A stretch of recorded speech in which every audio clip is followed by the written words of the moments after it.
why you're probably sleep deprived right now and how to change that. So straight into it, guys. There we go. So I think most people, I don't think actually, I'll look this up so I know. I think the number is about 40% of Australians, and this is probably similar in whatever country you're in, are literally chronically undersleeping. So this isn't because of a disease or anything. It's literally they're chronically undersleeping and it's their own fault. They're actually not taking care of their sleep and they're getting not a good enough quality. And it's really, really bad for you. The reason people don't talk about this enough is because you can live with low sleep, but it's really bad for you. It's destroying your health. It's destroying your productivity. It's destroying your dopamine levels. You feel less happy. It's basically wrecking your life and you will die early. So this video is a guide that I've kind of made to getting high quality sleep.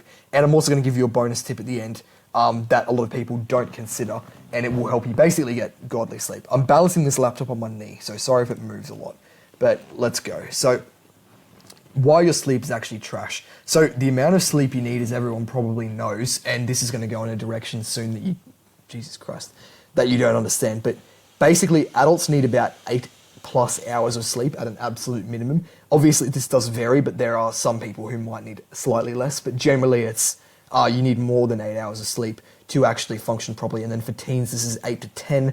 And then it can, when you get old or when you're quite young, it can be a bit more as well. So what people do a lot of the time is they think that 8 hours in bed equals 8 hours of sleep. That's not true. 8 hours in bed does not equal 8 hours of sleep. 8 hours of sleep equals 8 hours of sleep. So if you want to actually sleep for 8 hours, you need to be in bed for more than 8 hours, and that's literally no one. Nobody's in bed for more than 8 hours, really. The majority of people are just getting absolutely chronically trash sleep, and that's just the start of it.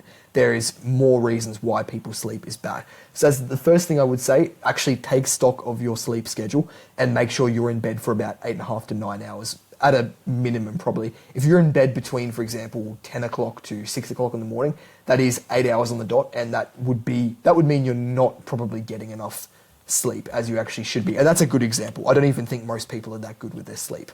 And here's actually a few more reasons why it's quite difficult to fall asleep a lot of the time, and reasons why people sleep is bad, basically. So number one would be high stim activities. By high stim, I just mean highly stimulating activities that give you a lot of dopamine. They might cause your cortisol to spike, which is your stress hormone, and they're basically keeping you awake. So things like technology, screens, blue light, social media, anything with dopamine in it, so like shorts and stuff short form content is going to give you a lot more dopamine. It's going to be very hard to fall asleep.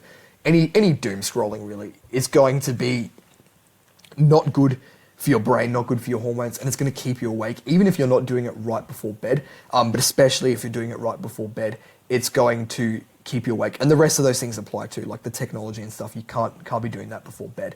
Another reason is caffeine as well. If you're having caffeine within like 6 to 8 hours or whatever, depending on how sensitive you are of sleep, you're not going to fall asleep properly because it's a stimulant. Same goes for light and temperature and distractions. We are a diurnal species, and our bodies are basically programmed to release melatonin, which is the sleep hormone, when it's like kind of dark and cold. So if your room's too hot, or you've got a clock light or light coming through the window, it's going to be really difficult to sleep. And all of these things contribute to a shit sleep cycle, effectively. And yeah, it's not good. So what can we actually do to improve our sleep? Well, first of all, you need to be going to bed probably earlier than you currently are. And the way you do this is to actually pick the time you want to wake up at and backlog 9 hours. So it's good if you can have like a consistent time every single day, but I understand that doesn't apply to me. I can't do a consistent time every single day. Some days I have to get up at 4, some days I can get up at 9 if I want to, although I do like to get up early. But yeah, some people just can't get up at a certain time every single day. That's fine. Try and pick the time that you do need to get up and backlog 9 hours. So if you need to wake up at 7, for example, 7 minus 12 is 7 p.m. and then you just add 3. So you need to be in bed by 10 p.m. if you wanted to be in bed for 8 hours. 10 p.m. is right for 9 hours of sleep if you're getting up at 7 in the morning. So, if I got that right. If I've got that wrong, very sorry. You should be in bed for 9 hours from 10 if you need to get up at 7 in the morning. And this will be difficult because you will feel like you don't actually want to go to sleep, and that's because your body isn't used to going to sleep at that time. So 2 things you can do. The first is to actually overcorrect. So even if you go to bed at like 10, for example, and you don't fall asleep until maybe 1 in the morning, you still get up at 7. And you might be like, hang on, wouldn't we be sleep deprived? Wouldn't that be like bad for us because we're not getting enough sleep? Yeah, it would be, but it is actually fixing the problem long term. So although you would be sleep deprived technically because you haven't got enough sleep, you'd be tired, which means you can actually go to bed earlier the next night, and it will be easier to fall asleep because you're tired. That's a technique I've used, and it definitely works.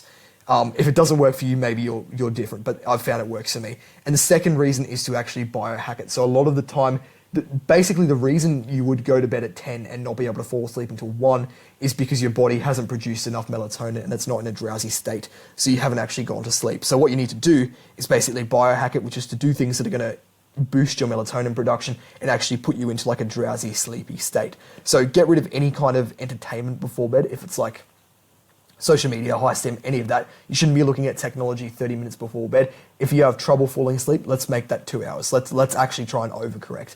And yeah, try and make sure you are actually in as relaxed state as possible. So make your room really cold. If you have an air conditioner, great, you can turn that on. If you don't know what that is, they're really good, but maybe you just can't have one for whatever reason. Try and get your room to be really cold so you actually need to put a blanket on. And then try and make it completely dark. So if you have like a bright clock, get rid of that, get rid of all the technology, cover your windows so you can get an eye mask if you need. And yeah, those two things alone will give you a huge boost. Other things you can do are low stim activities like reading before bed. You can take supplements if you need. Obviously, if you actually have a disorder, like a sleep disorder, you're going to need to do more than this video probably won't help you that much. You'd have to go see a doctor. But as far as your supplements you can take, pistachios can help boost melatonin, and you can also take is it chamomile or chamomile? Everyone says it differently. Tea before bed.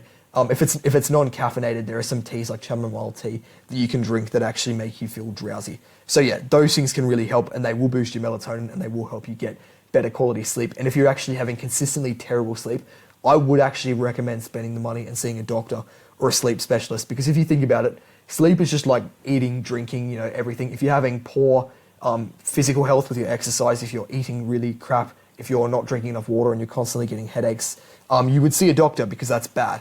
And it's basically the same for this. If your sleep is bad, it's slowly killing you, and you should see a professional to actually help you. But hopefully you don't have to, and hopefully this video can give you enough kind of knowledge to help you do that. And yeah, remove any distractions from the room. I want you to actually have a look at your room after this video. Guaranteed you can find at least things that are distracting when you're asleep, whether it be like a bright blue, clock light, or it be light coming through the windows, or noises, or something that you just look at constantly, literally anything. And then you can also tick off you can make yourself like a sleep habit tracker and tick it off as well. I haven't done that because my sleep's pretty good. But yeah, you can try and do that if you want. And finally, bonus tip. So the wake up. I think this doesn't get talked about enough. Most people can't wake up properly, and this is kind of the key to getting good sleep. So this might be you, it might not be, but a lot of people, when they wake up, they're super tired, they just go back to bed even if their alarm goes off. They actually stay in bed. That causes me physical pain, that people would wake up and stay in bed. You should never do that. You should never reach for your phone straight away, because it's just it's lowering your emotional state, and it's making you want to stay in bed.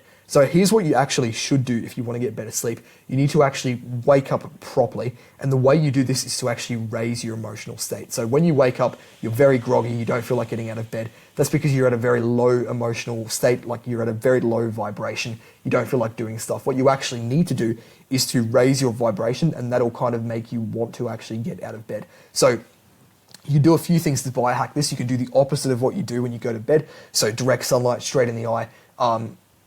Obviously don't stare at the sun to the point where you're blinding yourself, but you can look out the window or go outside is really good. Cold showers are good, because even though we said cold will help you go to bed, kind of a cold shower will shock you.